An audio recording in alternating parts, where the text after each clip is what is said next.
ದ್ವಿತೀಯ PUC ವಿದ್ಯಾರ್ಥಿಗಳೇ, ನಾಳೆನೇ ಇಂಗ್ಲೀಷ್ ಎಕ್ಸಾಮ್ ಇದೆ. ಅದು ನನ್ನ ಎಕ್ಸಾಮು, ನಿಮ್ಮ ಎಕ್ಸಾಮು ಅಂತ ಹೇಳಿದರೆ ಈ ಲೆವೆಲ್ಗೆ ಮಾರ್ಕ್ಸ್ ಇರಬೇಕು ಅಂತಲೇ ಇವತ್ತು 18 ನಿಮಿಷದ ಒಂದು ನಿಮಗೆ ವಿಡಿಯೋನ ಅಪ್ಲೋಡನ್ನು ಮಾಡಿ ಕೊಟ್ಟಿದ್ದೇನೆ. ಆ ವಿಡಿಯೋ ಯಾರು ನೋಡ್ತಿರೋ ನಿಮಗೆ ಫಿಕ್ಸ್ 24 ಕ್ವಶನ್ಸು ಒಂದೇ ಒಂದು ವಿಡಿಯೋಯಿಂದ ಬರುತ್ತೆ. ಆ ಒಂದು ವಿಡಿಯೋನ ಮಿಸ್ ಮಾಡಬೇಡಿ. ಇನ್ನೊಂದು ಮುಖ್ಯವಾದ ವಿಷಯ, ಪ್ರತಿಯೊಬ್ಬರಿಗೂ ಕೂಡ ಡೌಟ್ ಇದೆ, ಸರ್ ಬ್ಲೂ ಪ್ರಿಂಟ್ ಪ್ರಕಾರ ಓದಬೇಕೋ ಬೇಡ ಅಂತ 100 ಸಲ ಅಲ್ಲ 1000 ಸಲ ಕೇಳಿದರು. ಬ್ಲೂ ಪ್ರಿಂಟ್ ಪ್ರಕಾರವೇ ಓದಬೇಕು, ಯಾವುದೇ ಸಬ್ಜೆಕ್ಟ್ ಆಗಿರ್ಬೋದು.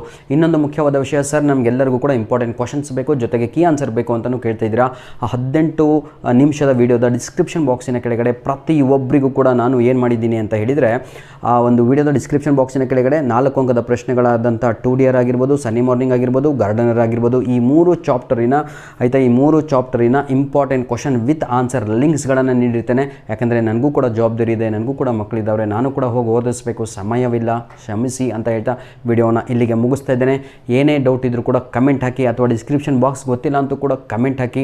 ನಮ್ಮ ಅಸಿಸ್ಟೆಂಟು ನಿಮಗೆಲ್ಲರಿಗೂ ಕೂಡ ಸಂಪೂರ್ಣವಾದ ಗ್ರಾಮರಿನ ಹಾಗೂ ಕ್ವಶನ್ ಆನ್ಸರಿನ ಲಿಂಕನ್ನು ಕಳಿಸ್ತಾರೆ ಅಂತ ಹೇಳ್ತಾ ವಿಡಿಯೋನ ಇಲ್ಲಿಗೆ ಮುಗಿಸ್ತಾ ಇದ್ದೇನೆ. God bless you all.